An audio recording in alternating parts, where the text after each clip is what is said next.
tout le monde, bienvenue dans notre guidance thérapeutique de la semaine. Comme d'habitude, je vais vous demander de choisir entre les trois cadres du jour, le cadre blanc, le cadre orange ou le cadre vert. Et je vous dis à tout de suite groupe 1.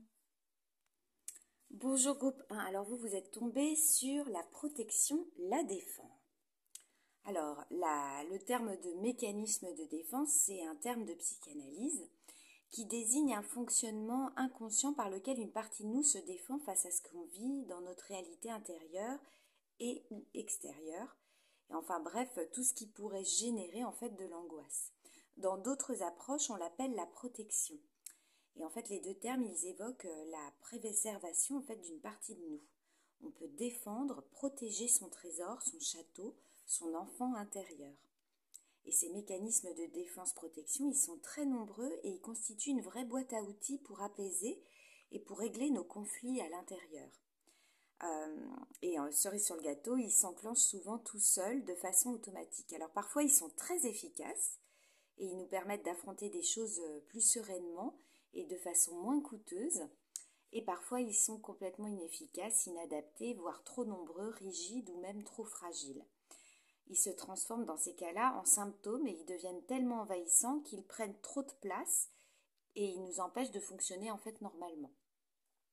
Donc on peut prendre l'exemple du déni, quand on met de côté des choses qui nous stressent trop, de la défensive qui nous éloigne des autres, dans le fait de projeter sur les autres des choses qui nous appartiennent, de s'isoler, de montrer un masque aux autres qui par conséquent ne savent pas qui nous sommes vraiment, d'utiliser un humour sarcastique, de se trouver en fait dans une incapacité à accepter des compliments, etc., etc. Donc ces mécanismes, ils sont présents en nous pour de très bonnes raisons, même si on ne les comprend pas toujours au moment où on en prend conscience. Alors l'idée, c'est surtout de ne pas se dévaloriser de les avoir et même de plutôt se remercier de leur présence. Parce que grâce à eux, on a pu trouver un équilibre. Et chacun, du fait de son histoire, a construit son système de protection-défense en fait différemment. Et en psychotraumatologie, on considère que ça dépend beaucoup de la façon dont on a été protégé enfant. Ces différents systèmes, ils sont ni bons ni mauvais, ils sont seulement adaptés à notre histoire. Alors, groupe 1. Et vous, est-ce que vous avez déjà été protégé? Est-ce qu'on vous a défendu? Quel impact ça a eu sur vous? Quelles conséquences ça a sur votre confiance en vos capacités à vous défendre et à vous protéger? Est-ce que vous avez conscience de vos mécanismes de défense? Voilà groupe 1. Bon, écoutez, c'est une belle thématique qui est très bien illustrée par Psyimage. La carapace, l'enfant intérieur, on a tout à l'attaque et en même temps, faut se protéger. Donc, je vous souhaite une bonne réflexion par rapport à votre mode de fonctionnement et votre mécanisme personnel de défense. Et je vous dis à la semaine prochaine. Au revoir. Bonjour groupe 2. Alors vous êtes tombé sur la thématique du désir. Le désir, cette sensation physique et ou émotionnelle qui oriente nos actes et nos pensées vers un objectif. Alors parfois notre désir il est accessible facilement et parfois il l'est moins. Et dans ce cas on se demande, il nous demande des efforts que nous sommes plus ou moins enclins à fournir. Il arrive qu'on assume difficilement en fait nos désirs, par exemple notre désir d'être au centre de l'attention, de faire des choses jugées par l'entourage ou socialement incorrectes, de prendre du plaisir. On garde certains désirs secrets, d'autres pas, et puis de temps en temps, après des traumatismes, des coups durs ou à cause de pathologies, on n'a plus de désir. Alors plus ou rien ou pas grand-chose ne nous anime. Et on ne sait plus si on désire encore quelque chose.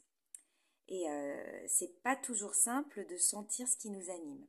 Et pourtant, c'est très important de continuer d'apprendre à le chercher parce que c'est aussi ce qui nous rend, ce qui rend en fait notre vie stimulante. C'est ce qui donne du sens, c'est ce qui permet à notre vie d'être agréable. Donc groupe 2. Et vous, est-ce que vous savez quels sont vos désirs? Est-ce que vous seriez capable d'en lister quelques-uns? Est-ce que vous les assumez? Et si c'est le cas, est-ce que vous les avez déjà communiqués? Est-ce qu'ils sont trop difficiles à atteindre, irréalisables? Est-ce que vous en avez déjà eu de réalisables?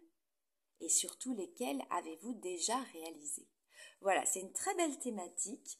Je vous souhaite une très belle semaine et je vous dis à la semaine prochaine. Au revoir. Bonjour groupe 3. Alors vous êtes tombé sur l'impuissance. Alors j'adore cette illustration. Là, on peut vraiment voir à quel point on est impuissant. La dame sur son radeau, la vague qui arrive et le requin aussi, la bouée qui a coulé. Bref, c'est vraiment pas... En effet, là, on ne peut pas dire qu'elle puisse grand-chose à ce qui va se passer. Enfin bon, on peut toujours, hein, de toute façon, ne vous inquiétez pas, on peut se sentir impuissant, mais il semble, selon certaines théories, que l'impuissance, ce ne soit pas une émotion en fait. Mais pourquoi pas? Parce qu'il paraît indéniable de toute façon que l'impuissance, ça se ressent. Et elle est la sensation de ne plus savoir quoi faire, de se sentir inutile, de plus avoir aucune prise sur les événements.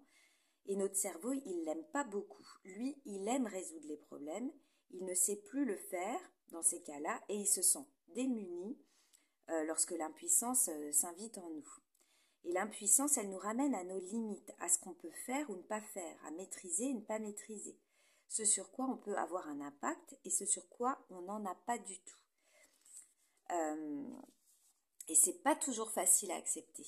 Accepter que ce que l'on désire, ça peut des fois ne pas trouver de satisfaction, ça peut ne pas aboutir, ça ne viendra peut-être jamais et ça peut mener à de la frustration. Donc l'impuissance, c'est aussi accepter de ne pas être tout puissant. Un processus par lequel on passe déjà enfant, quand on apprend que notre corps il peut pas tout faire, qu'on ne peut pas avoir tout ce qu'on veut, que des règles sociales existent pour nous permettre de vivre ensemble. Donc grandir, c'est déjà apprendre à vivre avec une dose normale de frustration et d'impuissance. On lutte parfois contre elle par une agitation interne ou externe, et c'est souvent, très souvent, un processus qui est douloureux. Donc groupe 3, est-ce que vous vous souvenez de situations où vous vous êtes senti impuissant? Comment est-ce que vous réagissez quand vous vous sentez impuissant?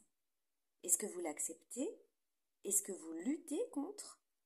Est-ce que vous avez conscience de vos limites? Est-ce que vous sauriez les nommer? Et comment et avec qui est-ce que vous vous autorisez à poser plus facilement des limites? Et dans ces cas-là, pourquoi? Voilà, groupe 3. Bah écoutez, c'est une belle thématique. On a 3 belles thématiques aujourd'hui. Je vous souhaite une belle réflexion, une belle thérapie personnelle et je vous dis à la semaine prochaine. Au revoir.